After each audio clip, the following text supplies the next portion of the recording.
Sino? Hello po. Nag-live uli ako kasi merong ano dyan, yung minayday ko. Nagba-blind item, baka daw sumikat ako para akong asong walang atensyon. Hello. Kumpara naman sa'yo, Ray Jan Bolivar. Di ba pedophile ka? Sa Vietnam. Sige, mag ano kayo. Akala mo hindi ko alam yun. Pedophile ka. Ray Jan Bolivar. Kakasuka ka. Biro mo, bata-bata, inahalay mo na. Tapos magmamalinis ka ngayon. Ikaw na Ray Jan Bolivar na pedophile. Alam mo ba pwede kang makulong yan? Kaya lang, ewan ko, bahala na kayo. Problema nyo yan, di ko problema.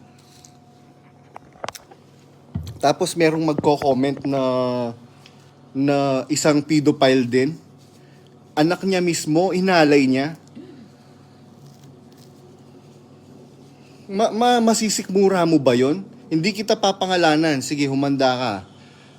Akala mo hindi ko alam yon? Yung anak mo mismo, hinalay mo. Tapos comment ka dun sa parang malinis ka.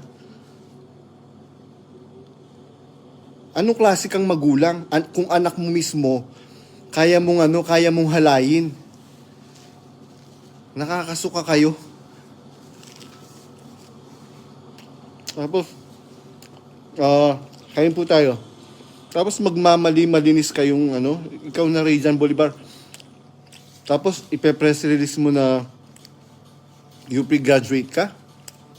Pag tinanong ka anong ID number mo, hindi mo masagot kung ano yung ID number mo. Bobo ka. Lahat ng UP grad, alam nila yung ID number nila. Tapos pinatatuk mo pa yung kilay mo, di ba? Ngayon nagpapalapad ka ng papel. Yan, pagka nalaman nila ng pinagpapalaparan mo ng papel na pedophile ka, sa tingin mo ba, aanuin ka pa ng mga yan?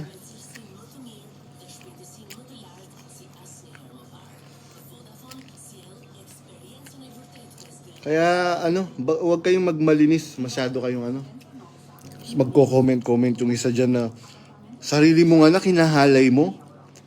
Napakawalang yamong tao. Kung sarili mong anak, inahalay mo, sino pang hindi mo hahalayin? Walang ya ka. Anak mo yun mismo, dugo mo yun. Tapos aanuhin mo, ahalayin mo.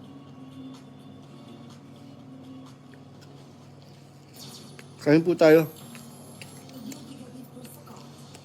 Kakasuka kayo.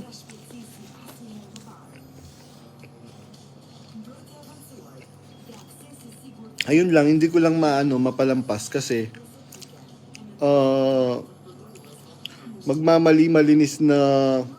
magmamali-malinis yung isa dyan na bakla na nagpatato ng kilay, na nagpapalapad ng papel sa royal family. Pedophile naman. Tapos merong magko-comment na isa dyan, yung anak niya mismo hinahalay. Anong klase kang ama? Biro mo sarili mong anak hinahalay mo, sino pang hindi mo hahalayin? Sino pang hindi mo mamanyakin kung sarili mong anak minamanyak mo?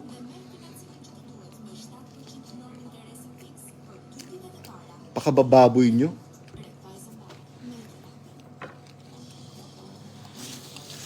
For your information, kumpara naman sa'yo, mas sikat naman talaga ako. Dahil ako, hindi ako pretentious. Sinasabi ko yung totoo. Sinasabi ko na wala ako talagang pinag-aralan sa sa pagluluto. Experience lang lahat. Pero yung mga tao, they keep on offering me.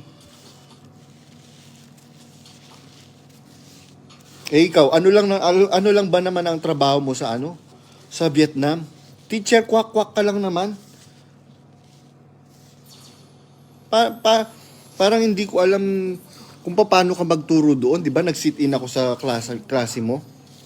Yung English mo naman, English Carabao din eh. ChatGPT lang yung pinopost mo sa sa wall mo.